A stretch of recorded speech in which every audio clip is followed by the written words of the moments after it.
Nidia Ningsih. Saya mahasiswa PPG Prajabatan Gelombang 1 2024 Universitas Negeri Manado. Nah, di sini saya bersama rekan saya Kak Cesa Lumahu. Nah, di sini kami akan mereview mengenai galeri wall yang saya buat. Oke, baik Kak Nidia. Coba Kak Nidia jelaskan secara singkat mengenai galeri wall yang Kak Nidia buat.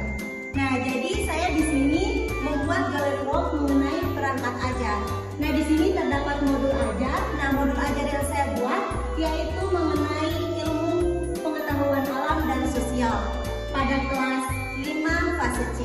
Nah, di sini juga terdapat asesmen penilaian, kemudian ada lembar kerja peserta didik dan bahan ajar yang saya gunakan saat mengajar di kelas. Oke, baik Kak Nidia, apakah modul ajar yang Kak Nidia buat ini sudah menggunakan kurikulum Merdeka atau masih menggunakan K13? Baik, jadi modul ajar yang saya susun sudah menggunakan kurikulum Merdeka Belajar, di mana tercantum informasi umum, di mana ada identitas modul, kemudian kompetensi awal, ada profil pelajar Pancasila, kemudian sarana dan prasarana, target peserta didik, jumlah peserta didik, dan model pembelajaran. Adapun untuk komponen intinya terdapat capaian pembelajaran, ada tujuan pembelajaran, kemudian pertanyaan pemantik, ada kegiatan pembelajaran. Oke, tadi saya mendengar Kak Nidia menjelaskan tentang profil pelajar Pancasila. Kira-kira bisa nggak Kak Nidia menjelaskan tentang dimensi-dimensi apa saja yang Kak Nidia pakai dalam model ajar? Baik, jadi untuk pengintegrasian profil pelajar Pancasila yang saya gunakan di modul ajar ini, saya menggunakan keenamnya, di mana yang pertama ada beriman dan bertakwa kepada Tuhan Yang Maha Esa. Nah, di mana di awal pembelajaran peserta didik harus memulai dengan berdoa. Kemudian kedua ada berkebinekaan global.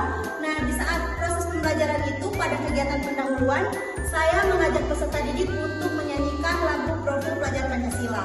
Nah, yang ketiga ada bergotong royong.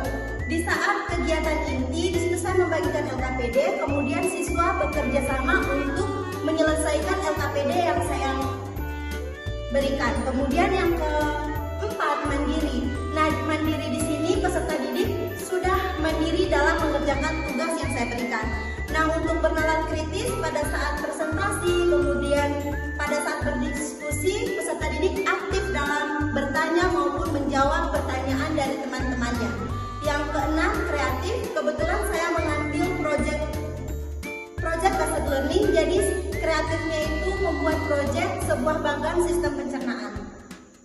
Wah, ternyata profil pelajar Pancasila yang Kak Nidia gunakan itu semua ada 6 ya? Iya. Jadi semua profil pelajar Pancasila telah digunakan oleh Kak Nidia dalam modul ajar ini. Nah, sekarang saya ingin bertanya mengenai capaian pembelajaran. Jadi capaian pembelajaran apa yang Kak Nidia pakai dalam modul ajar ini? Oh, baik, jadi untuk capaian pembelajaran pada modul ajar ini yaitu pada fase ini peserta didik mampu menjelaskan struktur dan fungsi dari proses kerja organ sistem pencernaan dan cara mengatasi gangguan penyakit yang terjadi pada sistem pencernaan manusia. Ya, kalau misalnya tujuan pembelajaran? Oke, untuk tujuan pembelajarannya kita bisa lihat pada modul. Oke, di sini ada tujuan pembelajaran. Yang pertama, setelah menyimak video yang saya berikan pada PowerPoint, di sini peserta didik dapat menganalisis urutan dari sistem pencernaan manusia. Kemudian yang kedua, peserta didik dapat membuat langkah-langkah bagan dari sistem pencernaan. Kemudian yang ketiga, setelah melihat video pembelajaran, di sini peserta didik diharapkan dapat menjelaskan fungsi dari masing-masing organ pencernaan. Kemudian yang keempat, setelah itu peserta didik dapat menjelaskan gangguan pencernaan yang terjadi pada sistem pencernaan manusia. Oke, baik. Ya, dari kita telah dengar bersama tentang tujuan pembelajaran yang telah dibuat media. Nah, jadi tujuan pembelajaran ini adalah sama dengan capaian pembelajaran yang akan dicapai oleh peserta didik dari modul ajar yang akan diterapkan oleh Kak Nidia. Kak Nidia, saat ini saya akan bertanya, kira-kira apa model pembelajaran serta pendekatan apa yang Kak Nidia gunakan dalam modul ajar ini? Oke, baik Kak Tisa. Jadi untuk model pembelajaran dan pendekatan yang saya gunakan pada modul ajar yang saya susun, yaitu untuk model pembelajarannya saya menggunakan model pembelajaran PJBL atau yang biasa kita sebut dengan Project Based Learning dengan pendekatan TARL. Model pembelajaran PJBL, kira-kira isi dari sintaks dalam model pembelajaran PJBL itu apa saja? Oke Kak Cesa, jadi untuk sintaks dari PJBL itu terdiri dari 6 sintaks. Itu yang pertama, di mana kita akan menentukan pertanyaan yang mendasar. Kemudian untuk sintaks yang kedua, kita membuat desain dari proyek yang akan kita buat. Kemudian yang ketiga, kita akan membuat jadwal penyelesaian proyek. Kemudian sintaks yang keempat, kita akan monitoring peserta didik dalam kemajuan penyelesaian proyeknya. Nah, untuk sintaks yang kelima, di mana peserta didik dapat mempresentasikan hasil proyek di depan kelas. Kemudian untuk sintaks yang keenam, mengevaluasi dan merefleksi dari proses dan hasil proyek itu sendiri. Oke, berarti model pembelajaran PJBL ini adalah project. Iya, berbasis proyek. Oke, baik. Kemudian untuk pendekatan TRL, bagaimana itu pendekatan TRL? Oke, jadi menurut yang saya ketahui, pendekatan TARL itu adalah pendekatan belajar yang mengacu pada tingkat capaian kemampuan peserta didik. Jadi kita akan mengelompokkan tingkat kemampuan peserta didik dari yang rendah, kemudian yang sedang dan yang tinggi. Oke, baik.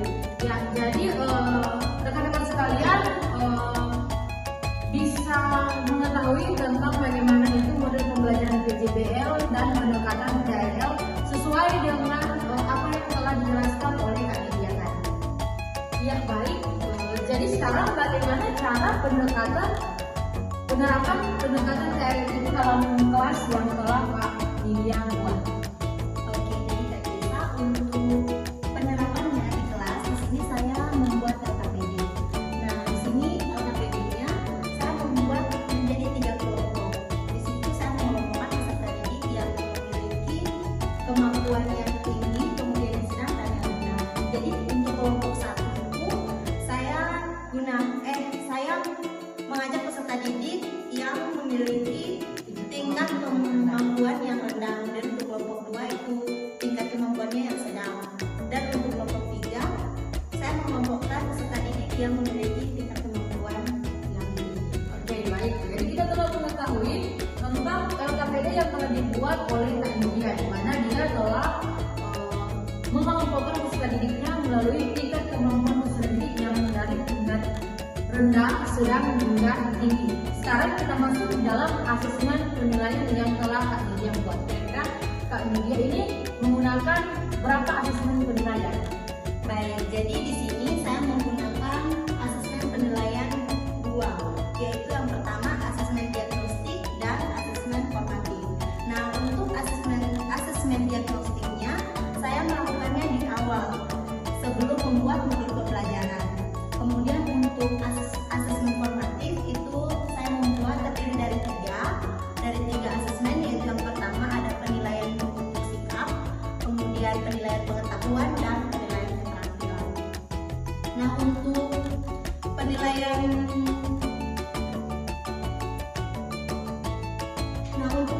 sikap itu dilihat dimensinya melalui profil pelajar Pancasila. Jadi kita lihat peserta didik itu apakah memiliki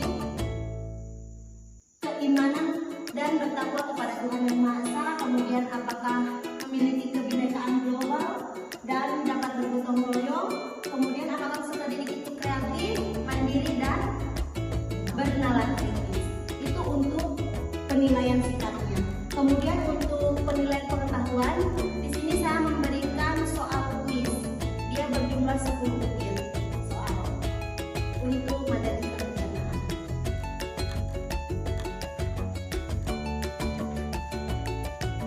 Nah, untuk Jadi untuk keterampilannya itu dilihat dari hasil proyek, jadi penilaian hasil proyek.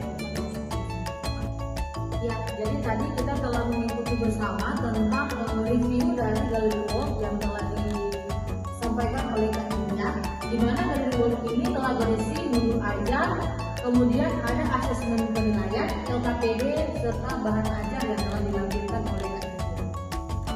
Baik, demikian review gallery work mengenai perangkat ajar. Kurang dan lebihnya saya mohon maaf. Tak lupa juga saya mengucapkan rasa terima kasih kepada semua pihak yang telah membantu membuat gallery work dan perangkat ajar yang saya buat. Nah, akhir kata